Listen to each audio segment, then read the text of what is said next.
오늘 주시는 말씀을 같이 보겠습니다. 아직까지 아시아의 7교회에 관한 말씀인데요. 요한계시록 2장과 3장이죠. 2장과 3장에 아시아 지방의 터키 서남쪽이죠. 아시아 지역의 7교회를 보여주셨죠. 요한에게. 그래서 우리가 이제 공부하기를 이 7교회가 무엇을 의미하는가?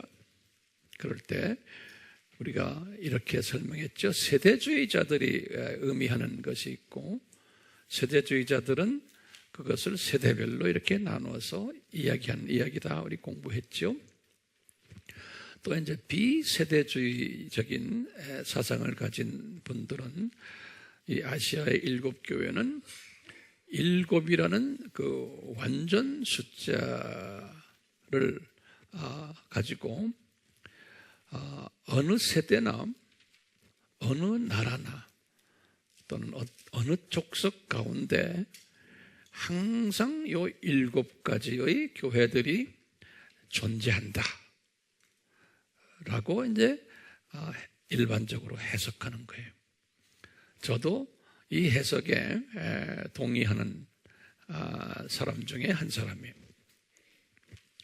그러다 보니까 1세기 때도 중동 지역에 이런 7가지 교회들이 있었고, 또 5세기 때는 유럽에도 보면 그랬고, 10세기 또는 지금 오늘 21세기에도 전 세계 어느 나라나 요 7가지 형태의 교회들이 있다라고 이렇게 보는 거예요. 또 이렇게 좁히면 지금 우리나라, 오늘날 우리나라도 이 7가지 형태의 교회들이 있다라고 보는 거예요. 오늘날 우리나라도. 또 미국 사회를 보면 미주 교포 사회에도 이런 7가지의 교회가 있다라고 보는 거예요. 그러면서 이제 우리가 이런 공부했죠. 그 7가지 교회 중에서 5교회는 칭찬도 받았지만 꾸중도 받았다 그랬어요. 그리고서 회개하지 않으면 혼쭐 내겠다라는 메시지가 이 5교회들에게 있어요. 그런데 2교회는요, 꾸중이 없어요. 칭찬만 해주는. 그리고는 이 2교회에게는 특징이 뭐냐면 면류관이 약속되어 있다는 거예요. 우리가 그동안에 이 빌라델비아 교회를 섭렵을 했는데, 이 교회는 이렇게 말씀하시는 거 보면 과거형으로 이미 너희들이 받았던 면류관이, 그러니까 이미 이 교회는 면류관을 미리 받은 교회 보니까요. 그런데 그것을 빼앗기지 않도록 꽉 붙잡아라 라는 이런 말씀을 했어요. 빌라델비아 교회는요. 그런데 이 면류관이 무슨 면류관인지에 대한 설명이 없어요. 이 빌라델비아 교회는 그냥 내가 가진 면류관 꼭 빼앗기지 않도록, 그러니까 면류관도 빼앗길 수 있다라는 그 메시지가 숨겨져 있어요. 그러니까 우리 상급은 빼앗길 수 있어요. 아무리 내가 이만큼 상급 쌓아놨는데 빼앗길 만한, 다시 말하면 가장 그 빼앗길 수 있는 요건이 뭐냐면 창조 목적에 위배되는 행위를 할 때 빼앗길 수 있어요. 특히 우리 목회자들은 또는 신학자들은 단에서 이렇게 나타나는 사람들은, 항상 매스컴을 타는 사람들은 자기 영광을 위해서 주님을 섬길 때가 종종 있게 돼 있어요. 직업 특성상 그래요.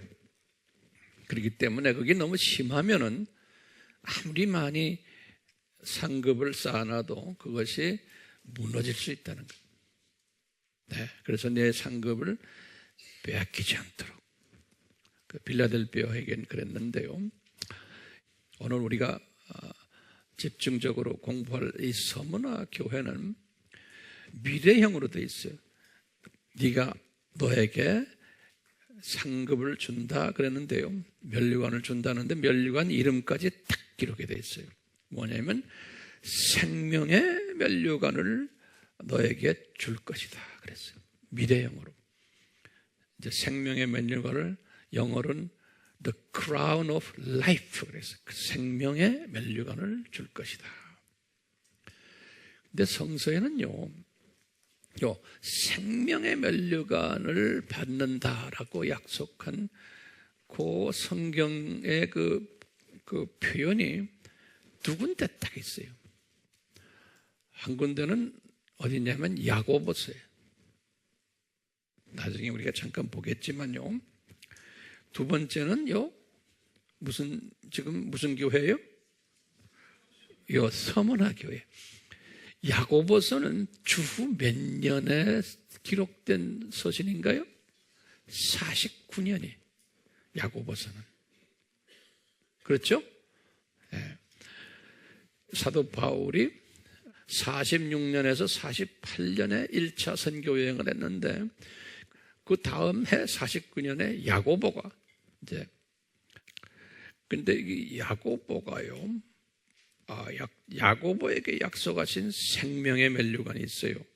그건 나중에 우리가 잠깐 보고요. 지금 생명의 면류관이라는 약속이 어디하고 어디에 있다고요? 야고보에게 말씀하셨고 또 누구에게요? 지금 서문화 교회에 약속했어요. 두 교회에 약속하셨어요. 자, 그러면요.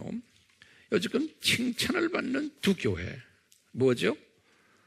필라델피아 교회와 서문화 교회.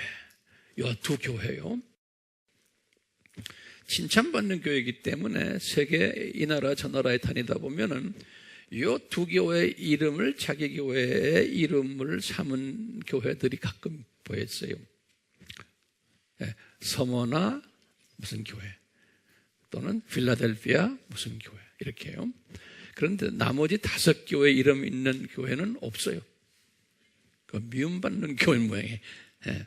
자, 나중에 이제 기회에 있을 때 5교회들도 우리가 하나하나 이제 공부하게 될 거예요.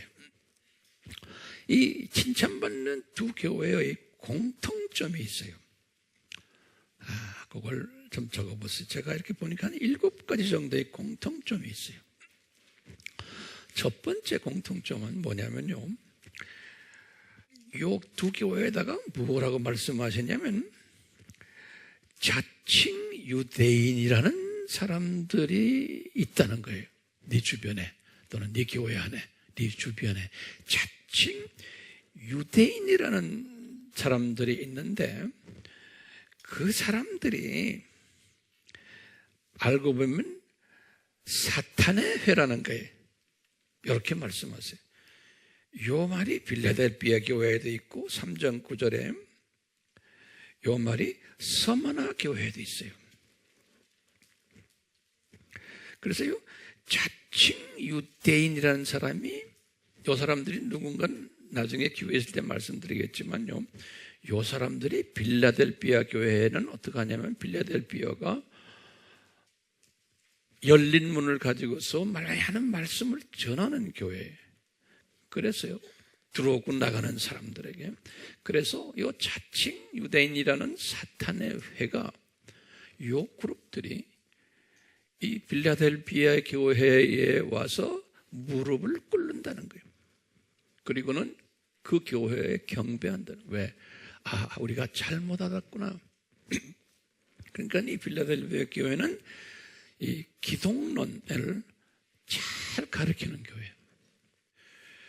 두 번째 서문화 교회도 똑같이 자칭 유대인 사탄의 회인데 요 교회는 요 분들이 요 자칭 사탄의 회가 서문화 교회에게 고통을 주고 핍박을 주고 고난을 준다 그랬어요. 요 그룹들이 서문화 교회는.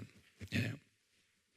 다시 말하면 이 서문화 교회가 기독론을 철저하게 가르치다 보면은 그것 때문에 고난을 받는다는 거예요. 칭찬받는 교회인데도 두 종류의 칭찬받는 교회예요. 여기 두 번째 특징이고요. 세 번째 특징은 뭐냐면 이 두 교회들이 다 작은 교회들이에요. 작은 교회들. 그리고 네 번째 특징은 이제 그 당시에도 모두 건물이 크고 있거나 이런 교회들은 그래서 가정 교회들로 이제 보시면 돼요. 네 번째 특징은 가정 교회들이에요. 다섯 번째 특징은 무명 교회들이에요. 유명 교회가 아니고 무명 교회들이에요. 여섯 번째 특징은 남은 자 교회들이에요. 일곱 번째 특징은 면류관 받는 교회들이에요. 이렇게 공통적 특징들이 이 두 작은 교회들에 있어요. 그 교회 이름이 뭐라고 그랬죠? 필라델피아 교회와 서머나 교회. 자, 그러면 우리 다시 한번요. 필라델피아 교회의 특징을 다시 한번 리뷰를 해봐요. 간단하게. 필라델피아 교회의 그 특징 10가지를 우리가 지적할 수 있어요. 간단하게요. 우리가 공부했지만 다시 한번 적어보세요. 정리를 하는 거예요. 첫 번째 필라델피아 교회는 다윗의 열쇠를 가지신 예수님이 사랑하는 교회예요. 다윗의 열쇠를 가지신 분 예수님이에요. 두 번째는 열린 문을 허락받은 교회예요. 다른 7교회는 그런 말이 없어요. 그러니까 이 교회는 열린 문이에요. 이 말은 어떻게 우리가 해석했죠? 기독론이 약한 분들이 드나들면서 이 교회에 들어와서 배우는. 세 번째는 적은 능력을 받은 작은 교회예요. 이 필라델피아 교회가요. 네 번째는 그런데도 영권을 수여받은 교회예요. 이 자칭 유대인들, 사탄의 해당의 사람들이 나중에 깨닫고 와서 그들의 발 앞에 경배하는, 필라델피아 교회 발 앞에 와서 경배를 하는 그런 영권을 수여받은 교회. 우리 교회도 이런 교회가 됐으면 참 좋겠죠? 네. 다섯 번째는요, 시험의 때에 지킴을 받는 교회. 그래서 우리가 이 때를 4가지로 기억하세요. 크로노스, 카이로스, 헤메라, 그 다음에 뭐예요? 호라. 그러니까 이 시험의 때, 그때가 올 텐데, 이게 지금 시험의 때는 2000년 길교회에서 항상 있었어요. 근데 시험의 때에 지킴받는 게, 그러면 이 시험이 항상 뭐를 이야기해요? 예수님의 정체성에 대한 시험이에요. 항상 오늘날 예수님의 정체성에 대한 시험이, 그것이 무슨 시험이에요? 그 이름이 종교 다원주의예요. 예수 그리스도가 모든 종교에 다 있다고 하는 거예요. 그러니까 요 시험의 때 호라 페이라스모스 기억나십니까? 예. 그러니까 아주 그냥 그 시간이 that hour, 가장 예수님의 재림이 가까운 때, 이때에 그 교회를 지켜주시겠다는 거예요. 그러니까 이 교회는, 이 필라델피아 교회는 아무리 다원주의가 와서 까불어도 교인들이 딱 지킴을 받는다는 거예요.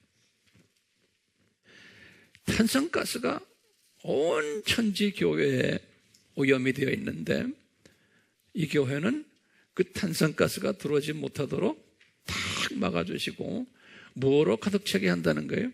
산소로 가득 차게 해주겠다는 거예요. 그래서 이제 6번째로 산소인 참 복음으로 무장된 교회라 그러는 거예요. 7번째는 만민에게 이 산소를 나눠주는 교회라는 거예요. 산소 공급 사명 교회인 거예요. 특히 시험회 때, 특히 기독론이 혼돈되어서 종교 다원주의의 이 시험에 빠져가는 그러한 하나님의 자녀들에게 이산화탄소로 가득 찬 이때 이 산소 공급하는 교회. 8번째로 이런 일들을 하는 교회이기 때문에 면류관이 이미 주어졌다는 거예요. 정확하게 무슨 면류관인지는 우리는 몰라요. 그냥 네가 가지고 있는 면류관 빼앗기지 않도록 딱 붙잡아라는 거예요. 9번째로 이 필라델피아 교인들은 하나님의 성전의 기둥들이 된다는 거예요. 10번째로 이분들은 새 예루살렘에 들어갔는데 우리 계시록 21장 24절에 보면은 요한이 딱 보니까 영적인 왕들이 드나드는 곳이 새 예루살렘. 그러니까 이분들은 새 하늘과 새 땅에 많은 엄청난 많은 별들이 있는데 그 별들을 많이 관리하는 왕권을 가진 분들, 지도자급들. 저는 이 비전을 가지고 이 소원을 가지고 여러분들과 같이 주님을 섬기고 있어요. 그러니까 우리 예마의 교회 다닌다고 해서 되는 것이 아니고 이 비전을 우리가 공유하면서 셀 모임에도 열심히 공부하시고 또 아바 공부도 열심히 하시고 하우스 처치도 열심히 하시고 하다 보면은 자기도 모르게 새 예루살렘 드나드는 왕족들이 될 수 있다고 저는 아주 강하게 믿는 사람이에요. 네. 그러니까 그렇게 안 하는 사람들 나중에 후회를 하지 마세요. 나중이라는 건 지금 예수님의 재림이 너무나 가까웠어요. 네. 그러니까 우선순위를 거기에 잘 갖다 대는 그런 분들 되시기를 바랍니다. 우리 AMI 교회는 이런 필라델피아 교회가 되기를 지향하고 있잖아요. 그렇죠? 그렇기 때문에 우리는 하우스 처치 시스템을 만들어서 이 드나드는 분들에게 산소를 잘 제공해주고 내 민족만이 아니고 타민족들에게도 이 산소를 나눠주는 이 일 게을리하면 안 되겠어요. 이 면류관 받는 또 다른 교회가 오늘 서문화교회예요. 그렇죠? 이 서문화교회는 필라델피아 교회와 다른 부분이 있어요. 어떤 부분이 다르냐면 환경이 달라요. 교회가요. 그러니까 하나님의 예수님의 퍼펙트한 디자인이에요. 이게 그냥 우연히 지금 이렇게 생겨난 게 아니에요. 예수님이 1세기 때 이것을 쫙 미리 보여준 거예요. 계시록에서요. 요한에게 이런 일들이 있을 것이라는 것을. 그러니까 예수님의 디자인이에요. 역사의 주인이 되시는 예수님의 디자인이에요. 이 디자인 속에서 필라델피아 교회는 핍박이 없는 교회예요. 물리적인 핍박이 없는 교회. 자유진영에서 우리도 핍박이 없잖아요. 네. 핍박 없는 가운데서 예수님께 초점을 맞추는 그러한 교회가 필라델피아 교회인데 이 서문화 교회는 반대로 핍박으로 가득 찬 교회. 환경이 아주 열악한 그런 교회. 이런 교회를 예수님이 이미 다 예수님이 준비하신 거예요. 예. 그래서 우리가 7교회를 쫙 보면요, 서머나 교회만 기록된 특수 단어들이 있어요. 7교회에는 없는 특수 단어들. 제가 이렇게 쭉 보니까요, 그 단어들 한 7가지를 제가 이렇게 뽑아낼 수 있더라고요. 그래서요, 첫 번째 단어가 뭐냐면 환난이라는 단어예요. 환난. 영어로는 tribulation. 이제 영어 하는 사람들 여러 영어까지 같이 적어 놓으세요. tribulation. 그건 환난이라는 뜻이에요. 2절, 9절과 10절에 이 단어가 있어요. 두 번째는 무슨 단어가 있냐면요, 궁핍이라는 단어가 있어요. 영어로는 poverty. 다시 말하면 아주 먹을 거 없고 아주 가난한 걸. poverty. 2장 9절에. 그러니까 이 교회는 환난만이 아니고 교회가 조그마면서 재정도 약하고 교인들도 가난하고 이런 모습인 교회예요. 궁핍이라고 그랬어요. 한국말로요. 세 번째는 고난이다 그랬어요. 이런 단어가 있어요. 2장 10절에 이 고난은 한국말로는 고난 그랬는데 영어로는 suffering 그래요. suffering. 고통당하는. 네 번째는 우리나라 말로 시련이라는 단어를 써요. 시련. 그것도 tribulation이나 같은 단어예요. 2장 10절에. 그 다음에 이제 다섯 번째로는요, 감옥, prison, 감옥 이런 단어. 감옥에 던져진다. 2장 10절에. 그 중에 일부가 감옥까지 가게 된다라는 거예요. 그리고 여섯 번째로 이 감옥 간 사람들 중에는 일부가 순교까지 당한다 그랬어요. 마르토돔 2장 10절에. 그러는 일곱 번째로 이 교회가 아주 구체적으로 생명의 면류관을 받게 된다 그래서 이렇게 몇 가지 특징이 있어요? 7가지 특징들이 있어요. 그러니까 우리 필라델피아 교회와 다르죠? 예. 그럼 우리 한번 질문을 한번 던져봐요. 누가 고난, 환난, 시련, 누가 이 교회에 이런 것을 가하는가? 거기다 한번 적어보세요. 지금 성서에 다 답이 있어요. 누가 이분들을 공격하는가? 그러면 딱 대답이 뭐냐면요, 자칭 유대인들인 거예요. 이 자칭 유대인들, 이분들을 또 뭐라고 또 말했어요? 사탄의 회당 그랬어요. 이분들이 공격한다는 거예요. 이 크리스천들을, 서머나 교회를요. 왜 공격하냐면 이분들이 생각할 때 이 서머나 교회가 전하는 삼위일체론과 기독론이 이분들이 볼 때는 이것이 자기네 하나님을 모독한다고 보는 거예요.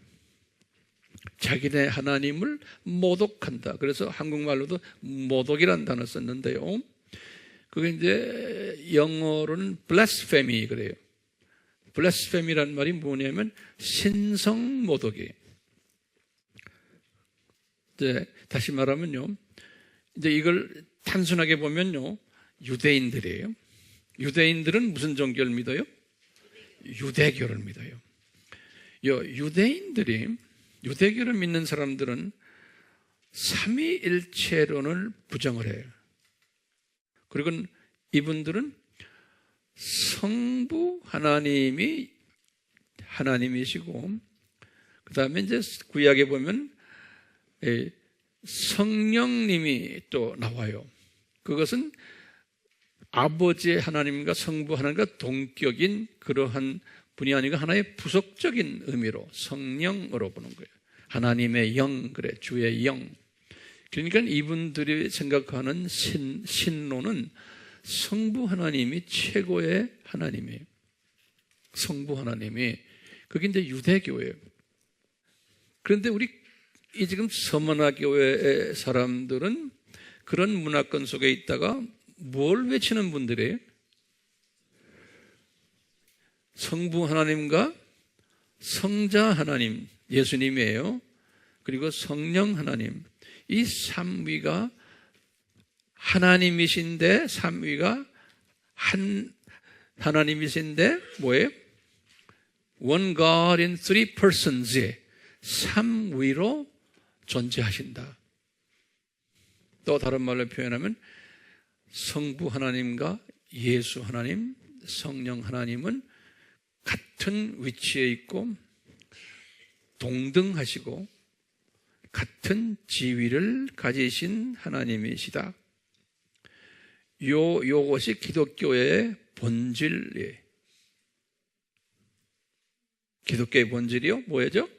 성부 하나님과 성령 하나님, 성자 하나님, 삼위가 동등, 동격, 그 다음에 같은 파워, 같은 위치, 계급이 다 같다는 거예요. 위가 다른 것 뿐이지 한 하나님이다라는 거예요. 이것이 우리가 지금 성서에서 가르치는 기독교의 하나님이에요. 그렇죠? 근데 유대교에서는 그렇지 않죠? 성부 하나님만 이야기하는 거예요. 그러니까 이분들이 볼 때 자기네 성부 하나님을 신성 모독한다라고 보는 거예요. 유대인들이 볼 때 자기네의 성부 하나님을 모독한다라고 보는 거예요. 왜? 어떻게 십자가에서 죽은 33세 된 예수가, 갈릴리 출신 예수, 그분 목수였는데 요셉의 아들이었는데 어떻게 우리 하나님과 동등하냐? 이놈들아, 니네들 우리의 하나님을 모독해도 보통 모독하는 놈들이 아니구나. 그래가지고 핍박을 하고 죽이기까지 한다는 거예요. 이것을 조금 확대 해석을 하면요, 이 자칭 유대인들이라는 것은 어디까지 가요? 이슬람 종교까지 가는. 이슬람 종교도 자기네가 섬기는 알라가 진짜 하나님이고 예수는 하나의 인간이다 라고 보는 거예요. 그런데 우리 크리스찬들은 그 지역에 있는 크리스찬들은 뭐라고 봐요? 너 알라는 건 가짜 하나님이고 진짜 하나님은 기독교의 삼위 하나님이고 예수도 성부와 동격인 하나님이시다. 마호멧은 거짓 선지자다라고 가르치는 것이 서머나 교회 교인들인 거예요. 오케이? 그러니까 이 서머나 교회는 어느 지역에서 지금 이런 걸 가르치는 거예요? 유대 지방, 유대인들 사이에서의 유대교가 팽배한 그쪽에. 그 다음에 뭐예요? 이슬람교 지역. 그것을 더 확대 해석하면 불교권에서도 진짜 하나님은 예수님이지 부처는 사탄이다 이렇게 말하는 거예요. 그러니까 불교권, 힌두권 또는 공산권까지 그러는 거예요. 특히 우리 북한의 공산권은 김일성을 하나님으로 보는 거예요. 그러니까 예수님이 하나님이다 그러면 예수 믿는 사람들 다 죽이는 게 이게 주체사상이라고 그러지 않습니까? 그러니까요, 이런 모든 기독론이 잘못된 그 모든 나라와 문화권에서, 종교권에서 기독론 때문에 핍박을 받는 크리스천들, 이 사람들을 우리가 뭐라고 불러요? 서머나 교회 교회라는 것은 건물이 아니에요. 예수 믿는 하나님의 사람들, 교회. 서머나 교회를 우리가 볼 수 있어요. 그러니까 이것은 하나님, 예수님의 퍼펙트 디자인인 거예요.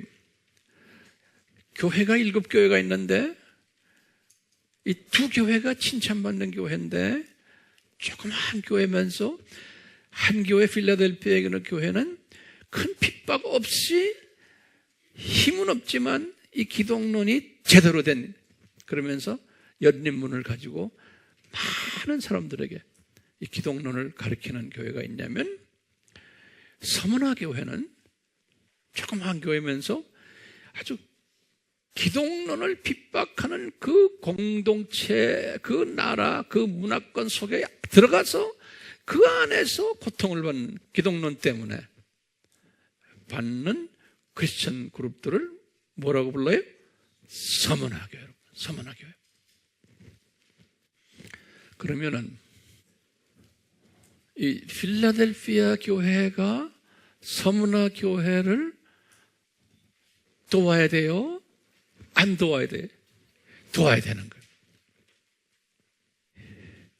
이 서문화 교회를 보면 굉장히 주님이 사랑하는 교회인 게 면류관도 생명의 면류관을 준다고 그랬어요. 그 대단히 높은 면류관이에요. 이 생명의 면류관은 Crown of Life. 그런데요, 아까 말씀드렸지만 야고보에게 약속하기를 생명의 면류관을 준다라는 야고보의 약속이 있어요. 누구에게 약속하셨냐면 야고보가요, 이제 야고보서 1장 1절 한번 성서 열어봐 주실래요? 야고보서 1장 1절 딱 열어놓으시고, 야고보서는 언제 기록했다고 그랬어요? 주후 49년에. 이 말씀을 잘 노트에 정리하세요.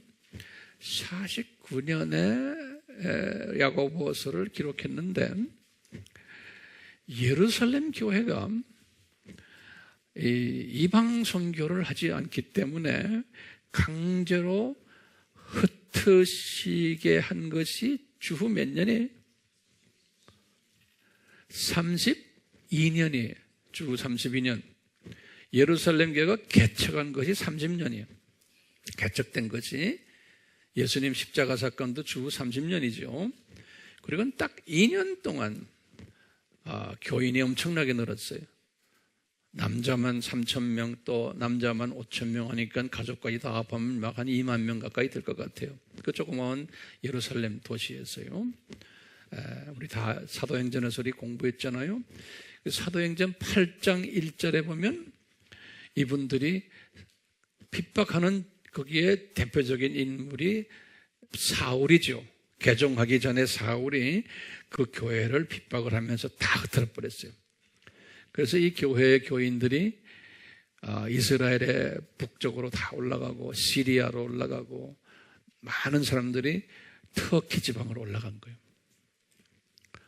터키 지방에 거기에 그 유명한 본도, 갑바도기아 또는 갈라디아, 아시아, 비두기아 요 5도시를 항상 이야기해요. 다시 말하면 터키 지방 다라고 생각하시면 돼요. 그냥 이쪽으로 쫙 퍼져갔어요.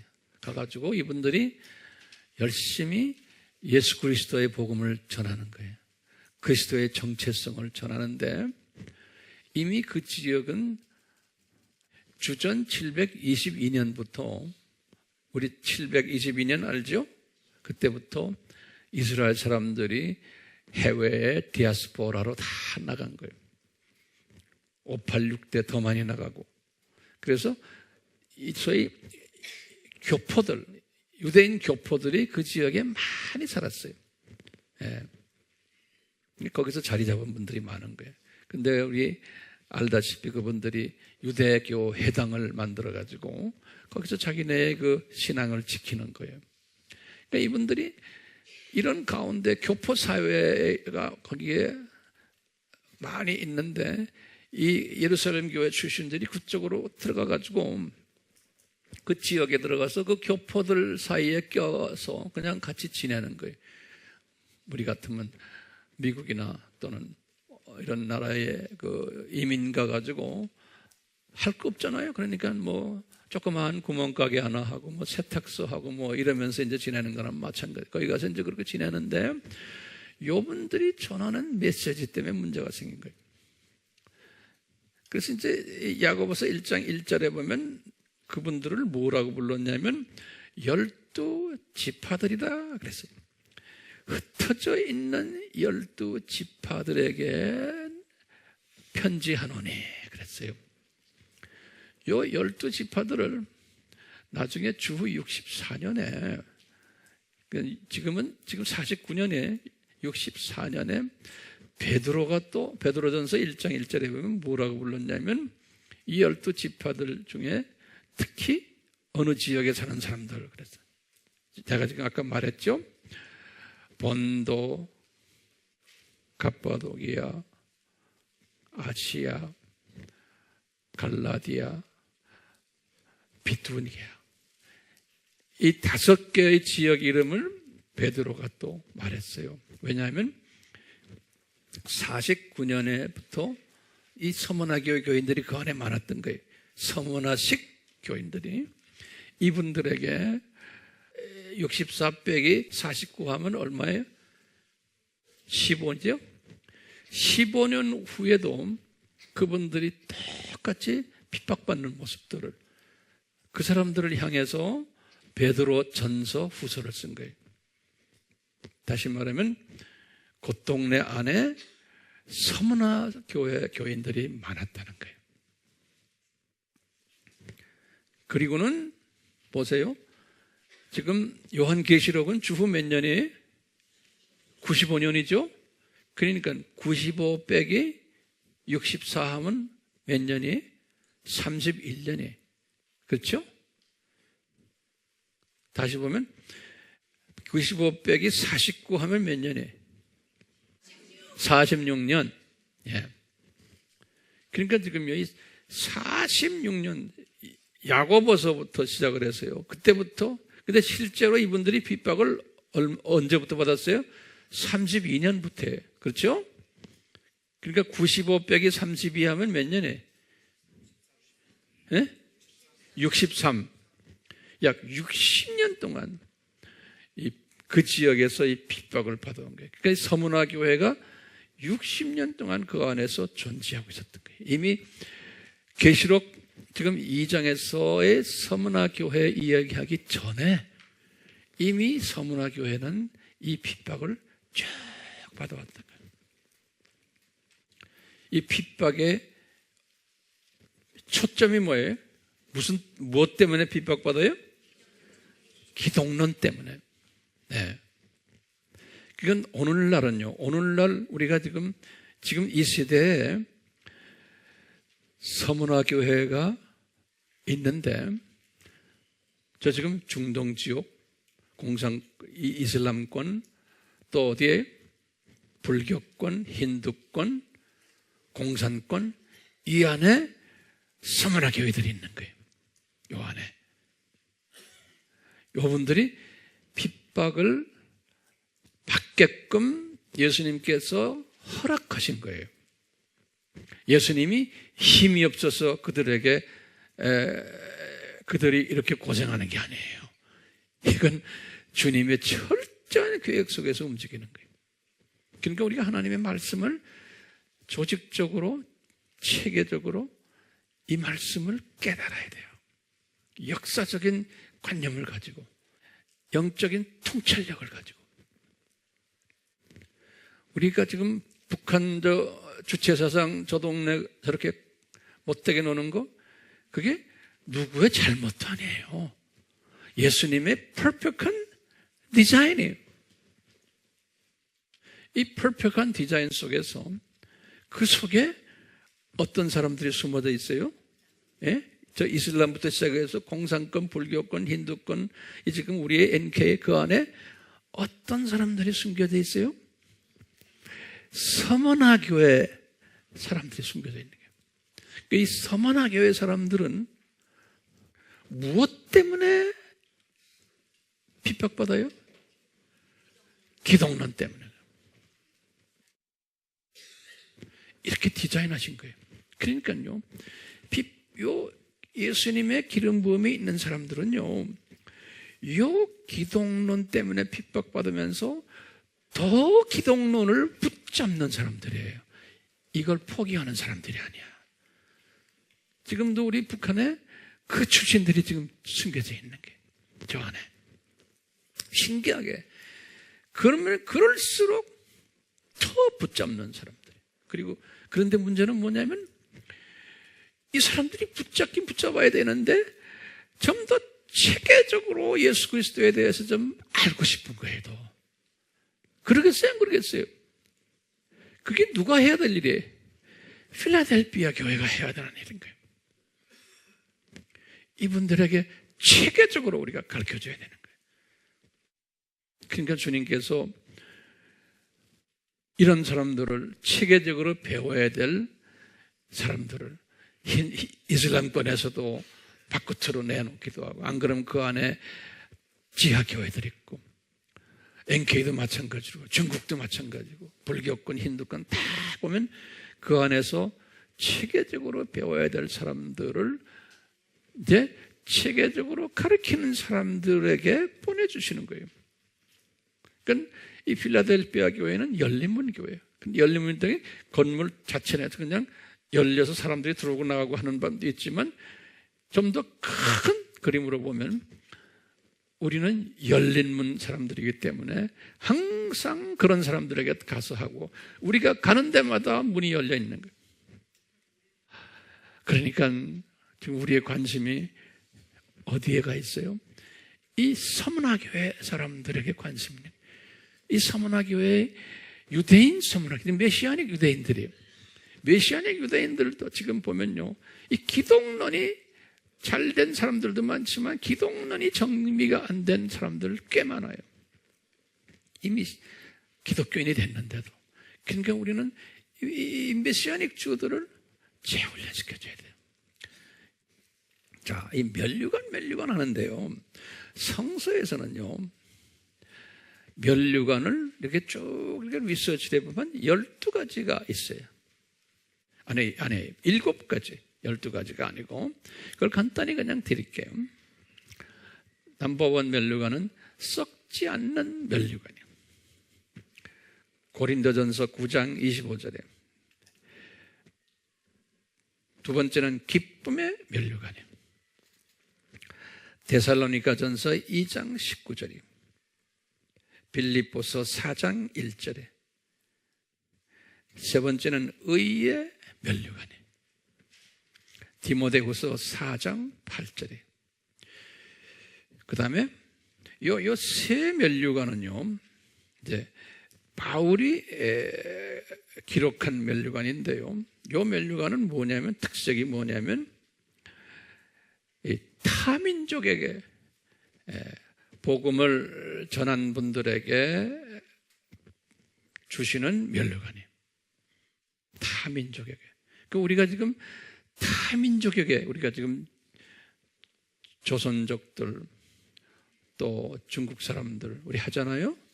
다 이 면류관을 받을 이제 자격이 있는 사람들, 여기에 열심히 지금 참여하는 사람들. 네 번째 면류관은요, 영광의 면류관이다. 그래서 이거 베드로 전서 5장 4절에. 이건 뭐냐면 목회를 하는 사람들이. 그런데 목회라는 것은 거기에 보면 목사라고만 써있질 않아요. 장로들 또는 우리 집사님들. 목회라는 것은 하나님의 양들을 돌보는 사람들이에요. 음식도 먹이고 잠도 재우고 쉴 만한 물가에도 보내고. 여기 하우스 처치예요. 하우스 처치가 여기 목회예요. 하나님의 자녀들. 그다음에 지금 요것이요, 여기 목회예요. 셀 그룹들에게 주중에 카톡도 해주고 전화도 하고 안 나오면 왜 안 나옵니까? 무슨 문제 있으면 같이 기도도 해주고. 여기 셀 지도자들 아닙니까? 우리 교회가 그걸 잘하잖아요. 목회를 하는 거예요. 목회. 파스토링이에요. 목회는 꼭 목사님만 하는 게 아니에요. 목사님이란 이름이 파스토예요. 파스토라는 건 목회란 소리예요. 목장에서 양들을 돌보는 분을 목자라고 그러잖아요. 그게 목자란 소리예요. 파스토. 셰퍼드. 예. 이 목회를 잘하는 사람들을 무슨 면류관 준다고요? 영광의 면류관에. 그리고 우리 AMI 식구들은 요 지금 썩지 않는 면류관, 기쁨의 면류관, 의의 면류관, 영광의 면류관까지 받을 수 있는 자격이 되는 사람들이에요. 예. 그렇게 되도록 제가 주님의 가르침에 따라서 여러분들을 인도하고 있어요. 그런 사람이 되라고. 이런 사람이 되려면 지식이 있어야 돼. 명철이 있어야 돼. 그렇죠? 지혜가 있어야 돼요. 그래서 열심히들 우리가 지금 공부하는 거예요. 실력이 있어야 돼요. 5번째 면류관은요, 12별의 면류관이다. 그랬어요. 요한계시록 12장 1절에. 이게 때가 되면 이제 우리 공부하겠지만요, 이것은 이스라엘 나라를 지칭하기도 하고요. 그 12면류관의 계시록 12장은요, 그 이스라엘 지도자들에게 주는 면류관 같아요. 이건요. 6번째 금면류관이라고. 금면류관. 계시록 4장 4절에. 두 개 다 계시록에 있는데요. 금면류관을 보면 24장로들이 금면류관을 쓰고 있었다. 그래요. 이건 이제 여러 가지로 해석 중에 하나가 이 구약의 12지파의 수장들, 신약의 12 제자들, 이분들을 합해서 24장로라 보지 않나 이렇게 보고 있어요. 그분들이 가지고 있는 특수 면류관들이에요. 그리고 7번째로 생명의 면류관입니다. 그러니까요, 우리는 이 지금 12별의 면류관과 금면류관은 우리가 못 쓰더라도 나머지 면류관들은 다 쓸 수 있는 자격을 가진 사람들이에요. 거기다가 생명의 면류관도 우리가 가질 수 있다고 저는 봐요. 핍박 우리가 받지 않지만. 왜냐하면 생명의 면류관을 받는 사람들을 도와주는 일을 하기 때문에 그래요. 제가 볼 때는 덤으로 주님이 우리에게 이 생명의 면류관까지 주지 않으실까라고 보는 거예요. 그렇다면요, 우리가 이거 딱 보면요, 면류관 이런 생각할 때 우리가 딱 뭘 생각하셔야 되면요, 우리가 장차 올라가는 저 세상은 이게 계층사회구나 라는 걸 알 수가 있어요. 이거 잊지 말으세요. 우리가 장차 올라가는 저 세상은 계층사회구나. 여기에 대한 성경구절 제가 지난번 다 드렸죠? 또 드려야 돼요? 성경을 하나하나 좀 열어봅시다. 그래야지만 이게 머릿속에 좀 더 남을 것 같아요. 첫째, 마태복음 5장 19절이에요. 마태복음 5장 19절에 이게 예수님의 말씀이에요. 예수님이 뭐라고 그러냐면요, 너희들이 이렇게 하면 천국에서 가장, 영어로는 그래서 greatest, 그러니까 이걸 최상급이라고 그러죠. 가장 높은 자가 되고, 이거 안 하면 least, 가장 작은 자가 된다는 거예요. 예수님의 말씀이에요. 그러니까 예수님의 말씀, 이 말씀 딱 보면서 아하, 천국은 우리가 죽어서 올라가는 저 나라는 가장 높은 사람도 있고 가장 적은 자도 있다는 거예요. 그렇죠?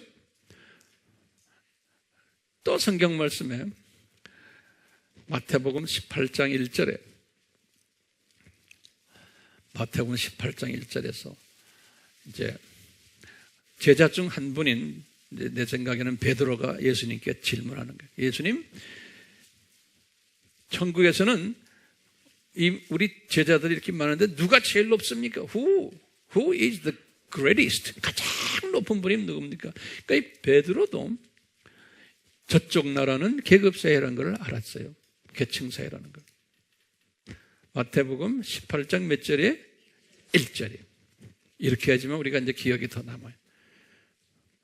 또요, 같은 마태복음 23장 11절을 보세요. 마태복음 23장 11절에 예수님이 하신 말씀이에요. 네가 지도자로서 섬기는 자는 뭐라고 그랬어요? 하늘에서 가장 greatest, 높은 자가 된다는 거예요. 우리가 섬긴다는 것이 그냥 뭐 커피 갖다 주고 뭐 갖다 주고 이런 의미에서의 섬김도 필요하지만 항상 하나님의 뜻을 나눠주고 이분이 성장하도록 도와주고, 사랑 안에서 격려해주고, 이게 섬김이에요. 그 물리적인 섬김도 필요하지만, 저도 지금 여러분들에게 이렇게 설교를 하지만 제가 여러분들을 지금 나는 섬긴다고 생각해요. 그렇죠? 말씀을 가지고 여러분들을 제가 섬기는 거예요. 주님의 말씀을 이렇게 밥상에서 스푼으로 떼먹이듯이 이렇게 하는, 이 섬기기 위해서 제가 일주일 동안 오늘 주제를 가지고 쉬지 않고 묵상을 해요. 계속해서 주님 이 복잡한 하나님의 이 신비를 제가 어떻게 단순화해서 주님의 자녀들에게 잘 먹일까요? 또 봅시다. 바울이 하신 말씀에 고린도전서 15장을 보시면 한번 직접 성경 여세요. 거기에 41절을 한번 보시면 뭐라고 되어 있어요? 영광이 다르다 그랬죠? 해의 영광이 다르고 달의 영광이 다르고 또 무슨 영광이에요? 별의 영광이 하늘나라에서는 다르다는 거예요. 이 글로리가 저기 올라가면 다르다는 거예요. 또 바울이 디모데에게 순교 1년 전에 가르친 것이 있어요. 디모데후서 2장 20절에서 21절이에요. 디모데후서 2장 20절에서 21절에 여기에 바울이 순교 1년 전에 자기 사랑하는 영적 아들에게 이런 말씀하세요. 얘야, 저 나라 올라가면은 그릇이 다 다르단다. 금그릇처럼도 있고 은그릇도 있고 나무 그릇도 있고 진흙 그릇도 있단다. 사람마다 다 그릇이 다르단다. 너는 금그릇이 되려면은 네가 마음이 순수해야 된단다. 이런 말씀하세요. 내가 유언적으로 너에게 알려주겠다. 순수한 마음이 되어야지만 네가 주님 사역을 하면서 네가 영광 받지 않는단다. 내 욕심으로 주님을 섬기지 말고 내가 인정받기 위해서 나의 어떤 꿈을 이루기 위해서 그런 그 내 욕심이 들어가는 사람은 마음에 순수성이 없어서 그렇잖아요. 그러니까 마음이 순수해야 된단다. 예수님으로 꽉 차 있어야 된단다. 이제 이런 말씀을 하시는 거예요. 그러니까 저도 이걸로 매일 내 스스로 싸움을 하고 있는 거예요. 이 천국 시스템을 제가 어느 정도 깨달았기 때문에 저 나라에 올라가서 내가 어떤 사람이 되어야 될까라는 그러한 그 소원을 항상 하면서 더 높은 자리에 있기를 소원하면서 나와 싸움을 하고 있어요. 다시 말하면 이 천국은 계층사회다라는 거예요. 거기에 대한 성경 말씀 제가 드렸죠. 그렇죠? 그러니까 우리가요 이 높은 층에 있는 사람들, 서머나 교회 교인들이에요. 생명의 면류관을 받는 저분들, 가난하고 핍박 속에 있고 나하고 세상적으로 보면 전혀 이해관계가 맞지 않는, 도와줘도 나에게 돌아오는 것도 없고, 핍박받는 사람들, 나야가 위험을 무릅쓰고 가서 그분들을 섬겨야 되고, 내 포켓에서 내 돈을 줘야 되고, 내가 가지고 있는 걸 다 줘야 되는데 통역을 통해서도 또 해야 되고, 여러 가지 불편한 게 많은 거예요. 그것은 성령님이 왜 이런 일을 하게 하세요? 이 사람들은 로얄 계층 사람들이구나. 지금은 겉으로 보면 아무것도 아닌데 이 사람들은 로얄 계층들이고, 무슨 면류관이? 생명의 면류관을 받는 사람들이라는 걸 딱 보는 거예요. 그리고 저 세계에서 그런 모습을 내가 딱 보는 거예요. 그러니까 이것이 동기가 돼가지고 우리가 이분들을 섬길 수가 있는 거예요. 그러니까 이런 분들을 섬길 때 주님이 기뻐하시고 나에게도 똑같이 생명의 면류관을 주시지 않을까 한번 소원도 해볼 수 있잖아요. 그래서 우리 팀들이 중국에 들어가서 내 돈을 들여서, 내 시간을 들여서 그분들의 어떤 때는 밥값까지 다 주고, 왜 합니까? 이게 바보입니까? 아니, 절대로 아닌 거예요. 절대로 아닌 거예요. 목사님 눈치 보고 가는 거예요? 절대로 그런 생각 하지도 마세요. 성령님이 나에게 이 말씀을 통해서 가르쳐 주면요, 딱 놓고 가셔야 되는 거예요. 이 가는 것이 앞으로 여러분들이 가도록 저는 계속해서 문을 많이 여는 일을 하는 제 일이에요. 여러분들이 안 가면 내가 다 할 수 있어요. 그렇지만 나도 한계가 있는 거예요. 자, 천국이 무슨 사회라고요? 계층사회예요. 그렇죠? 이 계층사회 그것 자체만 또 보는 게 아니고, 이 천국은요, 체계적으로 체계화되어 있는 사회예요. 천국은요. 그래서 제가 지금 말씀드리는 것 좀 적어보세요. 우리 다 아는 거지만 내가 정리해 드리는 거예요. 우리는요, 항상 천국을 이렇게 이 체계화된 것을 한 그림으로 이렇게 보는 사람이 돼야 돼요. 이제는요. 그 첫 번째는 어떤 식으로 체계화되어 있냐면, 천국은 이 직선적으로요, 우리 공부했죠?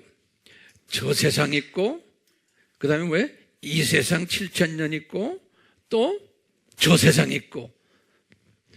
이 그림 알죠? 이 그림을 항상 머릿속에다 그림을 그리는 거예요. 저는 항상 이 그림을 그리고 있어요. 선교지에 가면 제일 먼저 이 그림을 그려줘요. 그러면 하나님의 자녀들이, 목회자들이, 사역자들이 눈을 떠가지고 그냥 좋아서 어쩔 줄 모르는 거예요. 이 간단한 그림 하나 그려줬는데. 두 번째는요, 이 세상 7,000년은 창조 목적 훈련 학교다 라는 그림을 또 그리는 거예요. 항상 그리는 거예요. 그러니까 창조 목적 학교, 이 학교가 있고는 그 안에 창조 목적 학교에 뭐가 있어요? 시스템 있죠. 교장 선생님 예수님이시고, 교감은 사탄이고, 그 안에 교사들은 선한 교사들, 나쁜 교사들. 그래서 나쁜 교사들이 학생인 우리를 괴롭히는 일들, 훈련시키는 이런 일들, 이걸 쫙, 그러니까 이것을 아는 사람은 왜 이렇게 세상에 나쁜 사람이 더 많고, 특히 예수님의 재림 전에는 이 예수님의 이 정체성이 공격을 받고, 그 대부분 사람들이 그 공격 속에서 헤어나지를 못하고, 빌라델피아 교회나 이 서머나 교회 같은 사람들은 소수고, 지금 우리나라도 보세요. 이 다원주의적인 사고방식을 가진 이 진보 사람들이 판을 치고 돌아다녀요. 매스컴도 다 판을 쳐요. 기독교 방송도 보면 그 눈치를 보면서 기독교 방송을 해요. 기독교 신문도 그 눈치를 보면서 해요. 내가 보면요. 그러니까 우리 같은 사람은 몸둘 곳이 없는 세상인 거예요. 그러면요, 이걸 슬퍼해야 됩니까? 아니죠. 이것은 무슨 뜻이에요? 아하, 이 세상 7,000년이 이제는 거의 학교가 좀 있으면 지금이 무슨 학년이에요? 지금이? 예? 대학교죠, 대학교. 천년왕국이 뭐예요? 대학원이라고 그랬죠? 아, 지금 대학교 졸업 가까이 왔구나. 다 그림으로 보는 거예요. 그러니까 평강에 있는 거예요. 이 시스템을 본 사람은요. 세 번째로 우리가 뭘 가지고 있어야 되냐? 우리 공부한가요? 이 천국 안에 이 4대 신비가 숨겨져 있는 것을 보는 거예요. 저 세상, 이 세상, 저 세상, 이 천국 안에 4대 신비가 숨겨져 있는 거예요. 하나님의 신비, 그리스도의 신비, 천국의 신비, 불법의 신비. 성경 구절은 다 들었어요, 제가. 이것이 숨겨 있는 거예요. 하나님의 신비는 뭐예요? 왜 창세전에 예수님이 십자가를 준비하셨나? 여기에 대한 신비들을 쫙 공부했어요. 그리스도의 신비는 뭡니까? 왜 유대인이 눈이 감기는 거야? 그리고 왜 이방인이 예수님을 섬기고 나중에 가서 왜 소수의 유대인 14만 4천이 눈을 뜨는 거야? 이거 우리 쫙 공부를 했어요. 그러니까 오늘날 유대인들이 저렇게 눈을 감긴 거, 아브라함의 자녀들인 아랍 사람들까지도 눈이 감기는 거. 왜 저럴까? 이거 쫙 우리가 항상 묵상하는 거예요. 다 보고 있잖아요. 천국의 신비는 마태복음 13장의 7가지의 비유들 아니에요.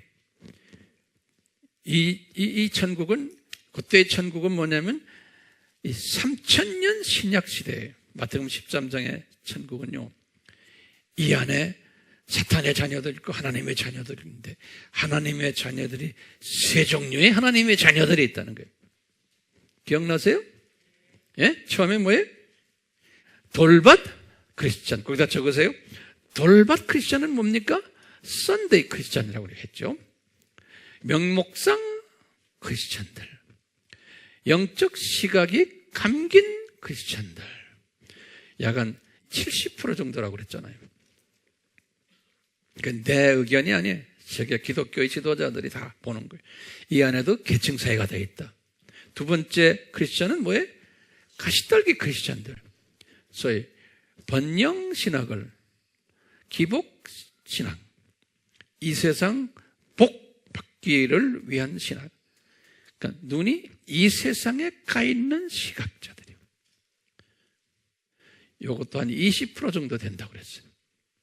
요 안에도 여러 계층이 있는데, 제가 이렇게 보면 요 사람들은 굉장히 중요한 사람들이에요. 교회에 헌금도 많이 내고, 교회를 위해서, 국가를 위해서, 민족을 위해서 기도 많이 하는 사람들이에요. 아주 중요한 교회의 핵심 인물들이에요. 요 사람들이 필요한데, 요 안에도 크게 둘로 제가 나누게 돼요. 다시 말하면 하위층 넘버 2 크리스천들, 상위층 넘버 2 크리스천들. 이 상위층 넘버 2 크리스천들은 우리 교회에도 많아요. 이분들은 넘버 3 크리스천들을 많이 돕는 사람들이에요. 이 넘버 3 크리스천은 옥토의 크리스천들이라고 그랬지 않습니까? 이 사람들은 풀타임 사역자들이에요. 풀타임 사역자들이요. 이 풀타임 사역자들은 넘버 2의 상위 그룹들의 도움이 필요한 사람들이에요. 여러모로. 자, 이렇게 이제 이 모든 이것이 다 이렇게 하나님의 신비들인데요. 예? 그러면 제가 질문해 볼게요.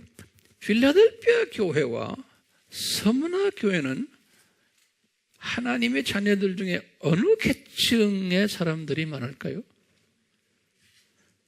어느 계층에? 그러면 이제 우리가 보는 거예요. 넘버 2의 상위층들과 뭐예요? 넘버 3층들. 이 분명히 대부분이 차지할 것 같아요. 제목이에요.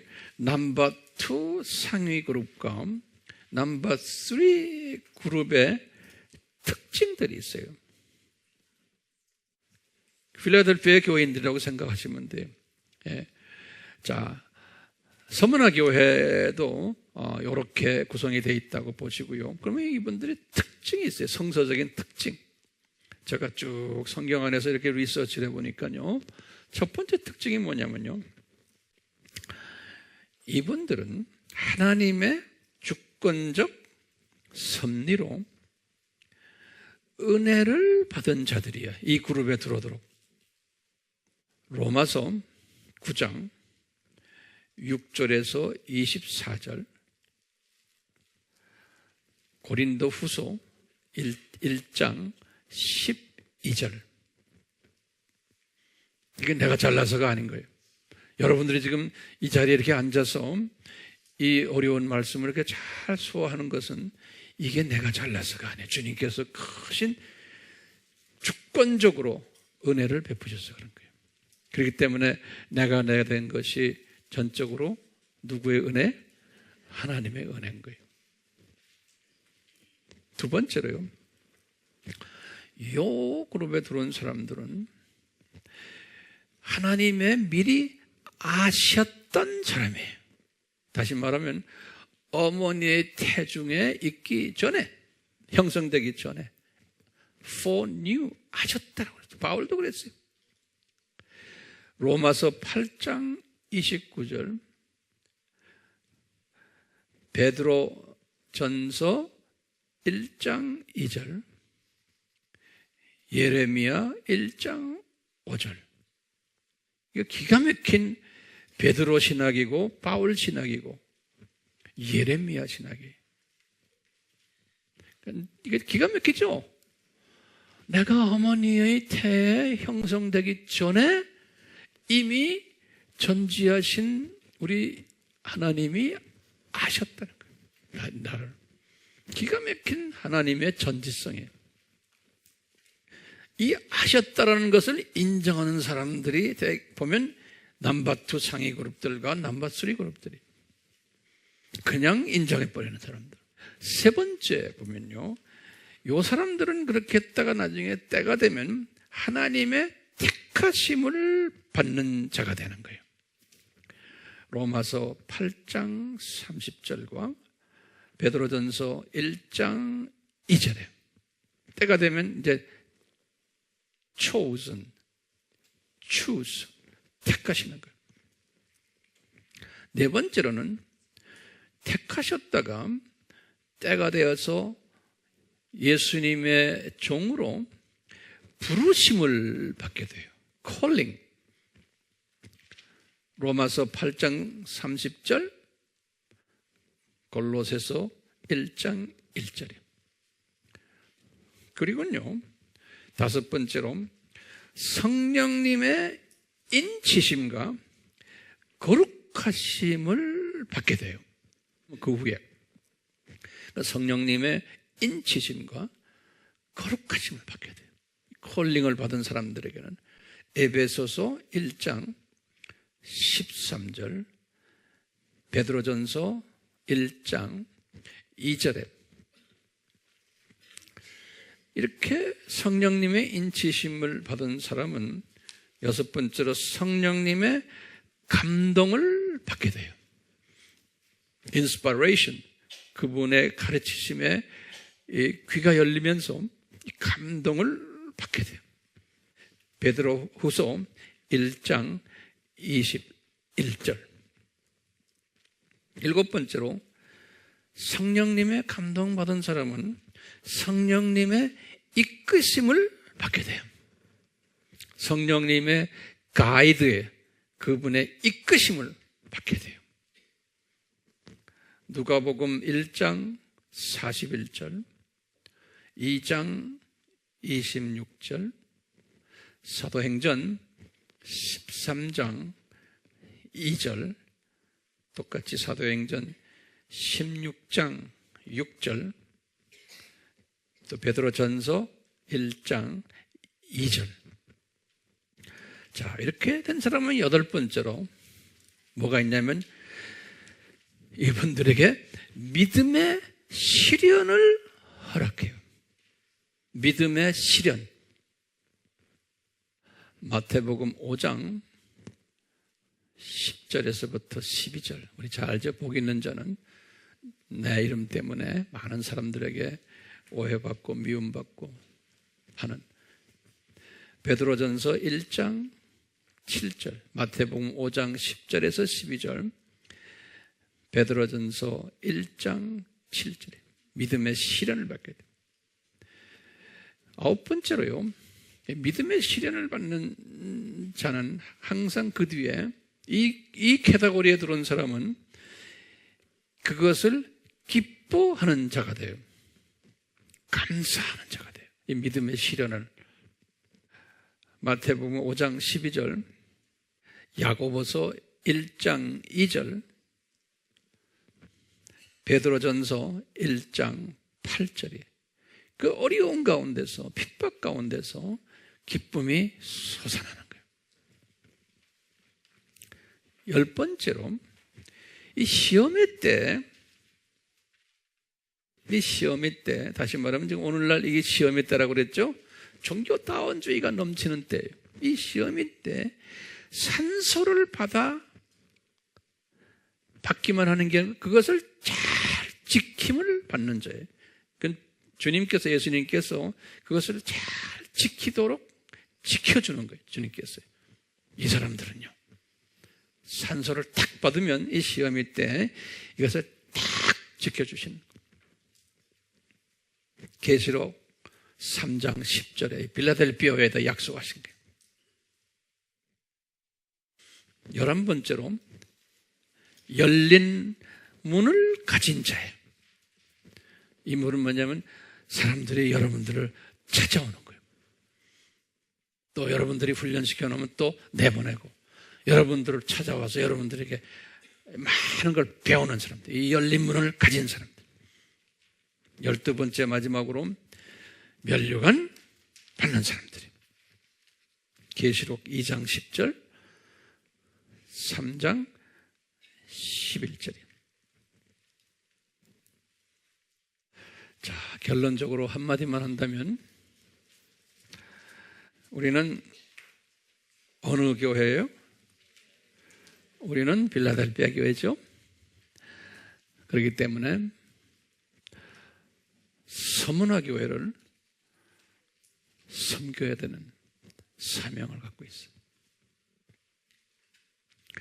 무엇으로 섬겨야 되냐? 우리 다 알아야죠. 그러면서 우리는요, 항상 이 천국 시스템을 바라보며 그분들에게 가르쳐 주는 것이 뭐냐? 여기는 잠깐 우리가 나그네로 와 있다. 창조 목적을 훈련받기 위해서 잠깐 나그네로 와 있는 우리다. 이 어려움을 잘 견뎌라. 그걸 견디려면 뭘 가져야 되느냐? 이 천국 시스템이, 저 세상, 이 세상, 저 세상, 이 천국 시스템을 다 그려주는 거예요. 그래서 좀 있으면 어떤 사람은 5년 후에, 10년 후에, 20년 후에 우리는 이 세상을 떠나게 돼 있다. 빠이빠이 하는 존재들이다. 그래서 우리는 저 세상에 가서 이 세상에서 어떻게 살았나를 거기에 기준으로 해서 우리의 위치가 설정된다. 저 세상은 계층사회다. 그렇기 때문에 여러분들은 이 고생을 하고 핍박을 받는 것은 높은 위치에 앉히기 위한 하나님의 퍼펙트한 디자인이다. 힘을 내라, 기뻐하라. 다른 그 메시지를 전해주는 자들이 우린 거예요. 그렇죠? 세상은 점점 더 악해지고 악해질수록 절대 가치인 예수 그리스도의 메시지를 특히 서문항의 교인들에게 나눠주는 우리 모두가 되기를 주님의 이름으로 축원합니다. 아멘. 하나님 아버지, 예수님을 통해서 우리에게 이 메시지를 주셨습니다. 감사합니다.